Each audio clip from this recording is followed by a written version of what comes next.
Soal kebakaran hutan dan lahan di kawasan Bromo, tepatnya di Bukit Dingklik, Pasuruan, Jawa Timur, terus meluas. Kebakaran terdeteksi ke 5 titik seluas 889 hektar. Api yang melalap hutan dan lahan Bukit Dingklik, Kabupaten Pasuruan terus berkobar. Sebelumnya 1 titik, kini menjadi 5 titik dan menjalar ke tebing dan lembah yang curam, sehingga sulit dipadamkan. Tugas gabungan berusaha memadamkan api baik lewat skema waterbombing maupun pemadaman jalur darat.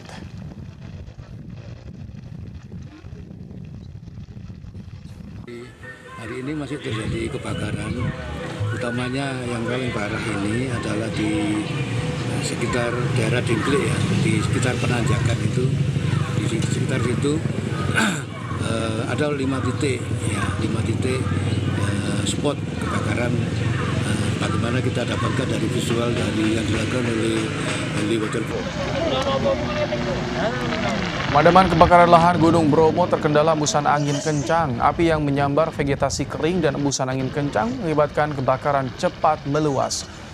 BNPB menargetkan dalam 3 hari ke depan kebakaran lahan dapat dipadamkan.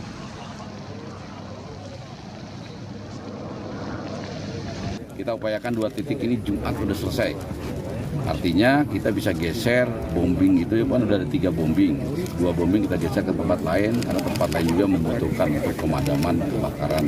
Itu apinya ada di ketinggian, sudutnya sampai 80 derajat. Jadi pasukan darat kan tidak bisa naik sampai ke atas. Ini juga menyangkut keselamatan jiwa. Yang kedua, sumber airnya tidak banyak, jadi hanya yang bisa diambil di Ranu Pane. Ya itu kendalanya itu. Yang ketiga ya kalau yang Kebakaran di Bromo terus meluas. Sejumlah skenario pemadaman telah dilakukan mulai dari waterbombing hingga drone water spray. Apa kendala pemadaman lahan Bromo? Kita sudah bersama dengan pilot drone water spray yang juga staf Pusdal Ops BPBD Jawa Timur, Tangguh Edo. Selamat malam Pak Edo. Selamat malam Mas. Pak Edo, bisa diceritakan, jadi bagaimana proses pemadaman dengan drone spray untuk di lahan Gunung Bromo, Pak Edo? Ya Mas, selamat malam, terima kasih kesempatannya. Untuk pemadaman Bromo dengan water spray, kami menggunakan DJI Agres ya Mas ya, yang berkapasitas 100 liter. Dan kami juga mencampur dengan air dan zat khusus untuk memecah api. Jadi untuk mengurangi kapasitas api itu, kami menggunakan campuran tersebut Mas. Jadi dengan harapan dengan campuran itu kami dapat mengurangi dan tidak meluaskan api yang dari Bromo tersebut. Namun ada kendala juga Mas. Oke. Ya. Pak Edo, kalau misalkan kita lihat ini ukuran drone-nya memang lebih besar dibandingkan drone-drone pada umumnya untuk kamera ya, untuk monitoring visual udara.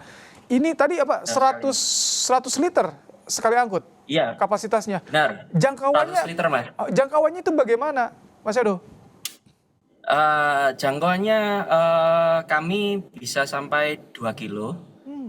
Dengan ketinggian bisa sampai 200 sampai 300 meter dari Sabana Bromo. Jadi tujuannya kami memakai drone karena seluruh udara tidak bisa menjangkau lokasi api, jadi kami memakai drone. Seperti itu Mas. Itu perlu kehati-hatian tidak, misalkan dari sumber atau titik api hingga ketinggian drone itu ada batasnya nggak kan? Apakah seberapa rendah bisa terbang itu? Untuk kondisi di Bromo kami maksimal di ketinggian 15 sampai 20 meter Mas, supaya tidak angin dari drone tersebut karena cukup besar, angin tersebut tidak menyebabkan lebih luasnya api tersebut Mas. Jadi kami mempunyai batas maksimum untuk drone tersebut untuk saat water spray, seperti itu Mas. Itu untuk keahlian mengoperasikannya, apakah tingkat kesulitannya sama dengan drone untuk kamera monitoring itu, Mas Edo? Tingkat kesulitannya cukup tinggi juga Mas, karena kendala juga dari Bromo, cuaca yang cukup angin yang cukup lebih tinggi dari biasanya ya Mas ya, dan kondisi di sana tebing, jadi kita juga perlu antisipasi bagaimana pengoperasian drone tersebut.